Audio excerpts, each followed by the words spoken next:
Florida, Georgia is usually the game that decides the East. If you ask me, not this season. That game is next weekend in Athens when the Dogs host Mizzou. Nonetheless, this is a rivalry game. Both teams will show up. Quarterback Carson Beck, he gets to start in his first Florida, Georgia Saturday afternoon. It'll mean a little more to him than most.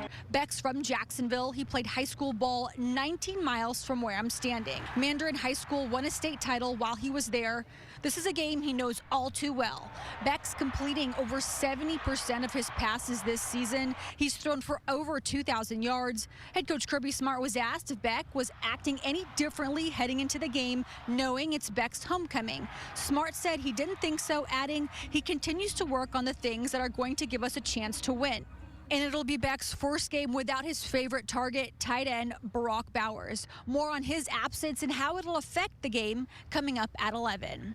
Reporting from TIAA Bank Field, Emily Gagnon, Atlanta News First.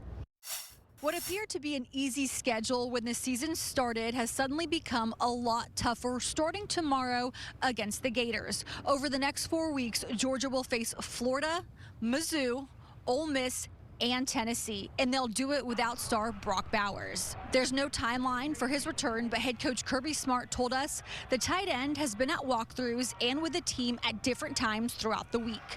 Leading up to Saturday's game, Florida head coach Billy Napier talked about Bowers, saying he made the Dogs really hard to defend.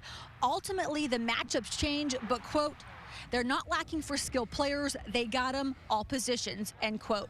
Sophomore tight end Oscar Delp and freshman tight end Lawson Lucky are the two who'll have to make plays in Bowers' absence. Though head coach Kirby Smart says things don't really change for Delp or anyone else for that matter. Everyone on the team will have to step up. A lot will also ride on receiver Ladd McConkey and his health. He didn't play the first 4 games of the season with a back injury, but he is coming off his best game this year. He had the most receiving yards he's had all season with 58 at Vandy. Reporting from Everbank Stadium, Emily Gagnon, Atlanta News First. Jen, I'm glad you brought that up. Georgia fans get so mad at me because I call it Florida, Georgia. They hate to hear it. But I went to high school and college in Florida. That's all I heard until I came here, Georgia, Florida. All right, guys, the Hawks are in Charlotte tonight getting ready to open their 2023-2024 campaign tomorrow night at the Hornets. How do players describe head coach Quinn Snyder now that they've had time to get to know him? That's ahead in sports.